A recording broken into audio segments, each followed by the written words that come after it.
Vanoi gam tina Kuki-Zo te ho zo se na bon chawin jingka pha bulte ni sim som legit Tuesday ni khuin zong jingka thu so ngai ki du hite thu so ngai taw hite Kuki-Zo councilin peaceful rally bolding ago du chu izakai aki chai nongin zanhla ani dan guble minute som thum chun emergency meeting ane nei win samdila mi pi ki zot na peaceful rally chu an su hai taw ve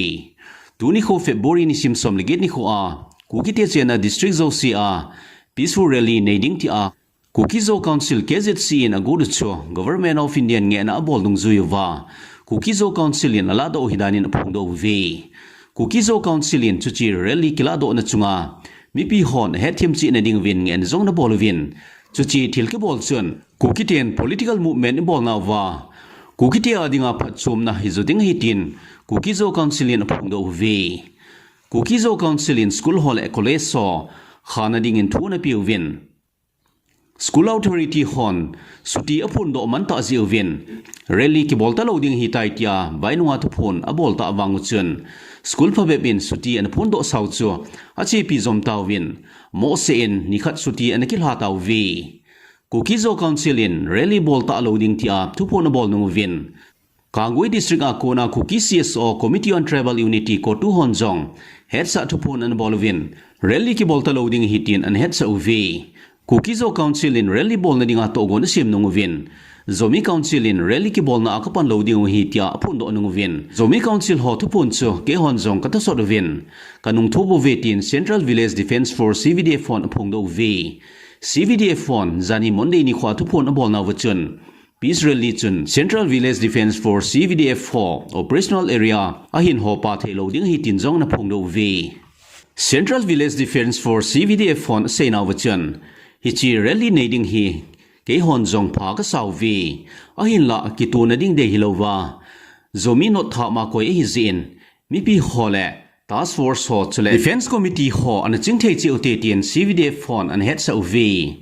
mabana pi thingta pan khom ding lungel ta ta hiule kinil kal to lo hila ki ho khom sa zoning in iki head sauvi tin CVDF fon phungdo v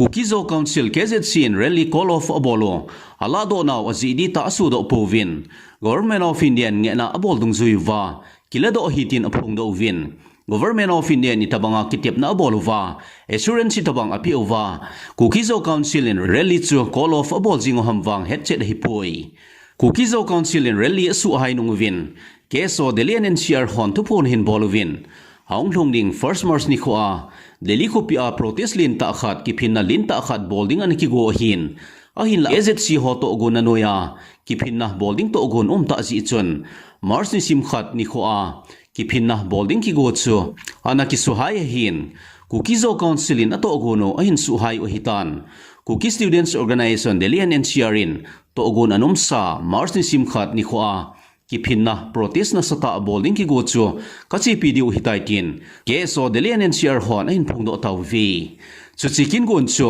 koni pi sejing zong le koi organization in ip sejing zong le Ksod delian NCR hon kabol thok thodi hitai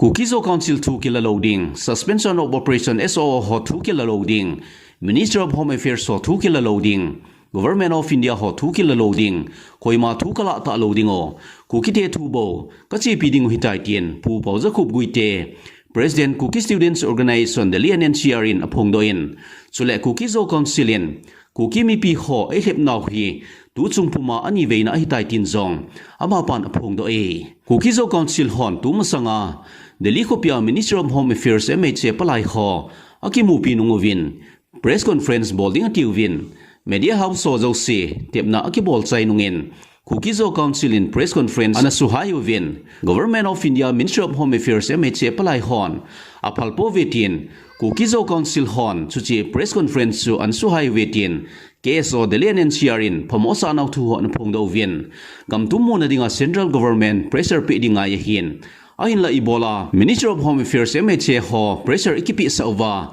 MHA ho khetbua ipan hwam tin zong Ksod delian NCR hon phamosa naw thu ho phongdo vi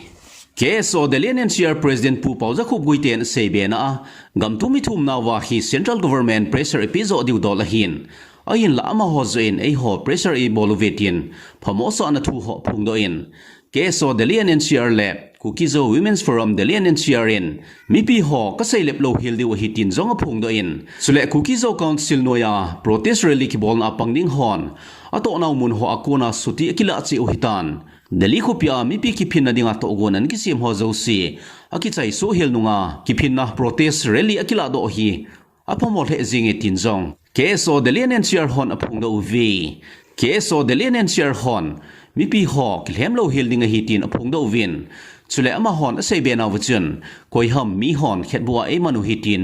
pomosa naw thu ho jong apung do win deli khupia kona thuta akin sei panding hitin jong apung do vi deli khupia nampi ma khoding gel na a protest ki bol na ho a police on phalna ap lo wang win kichati zatna be hila ki phina kan si hla pi zom jingo hitin jong pu Paojakhup Guite na apung do e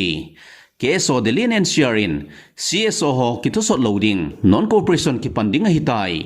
Kuki-CSO ho na tilbol ho ki mopom ta loading na sata a na tilbol ho hulsil na kinay potding chupa lebo chun deserve na hiwa hilebo kahin tosot ding ni hiwi tu chung to banga kahin tosot chu kabol ta loading hitin jong Ksod Dalian NCR ho na phung do vi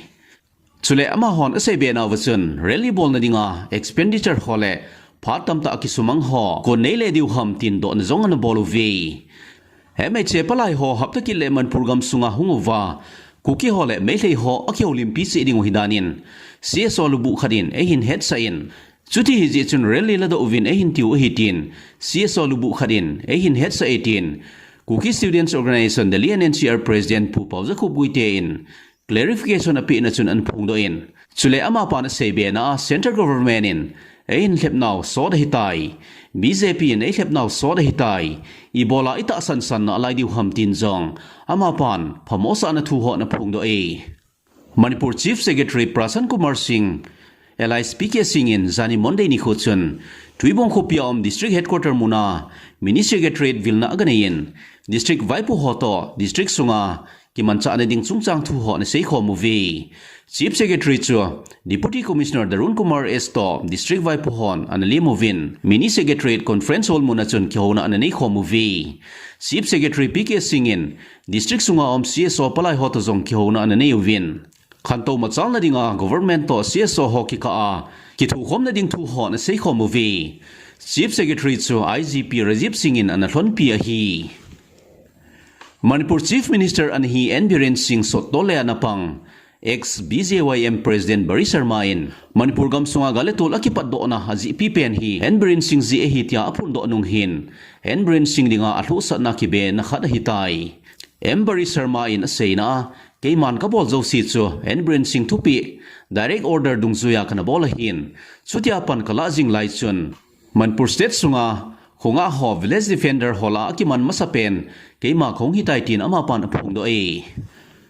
Mera pai bi hon achen in agabuluna wachun Bari Sharma in seina Manipur gam sung suboile suchawai hi Biren Singh ahitin ama pan an phung do e chule ama pan sebe na Biren Singh in tha sa dinga gur hidanin zong phung do in chule Biren Singh in galitul zong hi apat do hidanin phung do e Manipur gam sunga galitul hi Biren Singh ama ta in zong anapat do hidan thu ho audio tape viral scene achun an kipon do sa na hitan chuchi jing se jong hitalowin Bari Sharma kitipa Biren Singh adinga thingama panana lapan jong Biren Singh panla na thu ho ahin phon do Ahitai Bari Sharma hi BJP youth wing BJYM president anihin Biren Singh jing se jong hilowin meilei sunga mi phabebin thadinga gina an bol hidanin jong ama pan aphung do e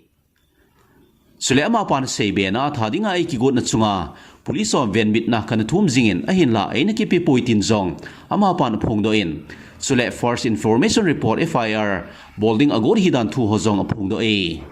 Bari Sharma thu seina video viral chinongin meilei ho minga velin thadinga gina an bol hidanin jong ama pan phung do in chuchi mi ho chu kuki ho hi povin meilei jing hi vetin Bari Sharma in the Hindu thu so mi ho an het sa e October sang ni le som ni le li thasung chun meilei thingnoi mi ho meitei terrorist pripak hon Bari Sharma chu ginan boluwa chule sumle pai diman abolu ahidan thu ho chu Porompat police station a FIR ki sulut na kun chun head on hi tin thu so mi hon phung do vi Manipur State sunga president's rule aki koina chunga Bari Sharma in phamosa na thu ho phung do in President's rule ki koi hi biren sing politics ki chep na hi bovin ipg a hi chi PR public relations ki ti hi tu pe ta Manipur state sunga akoi hamtin ama pan phamo sa na thu ho phung do e tu soi chanin ki chai tai tu so ngai ho zo sin a bon chawin ni khopha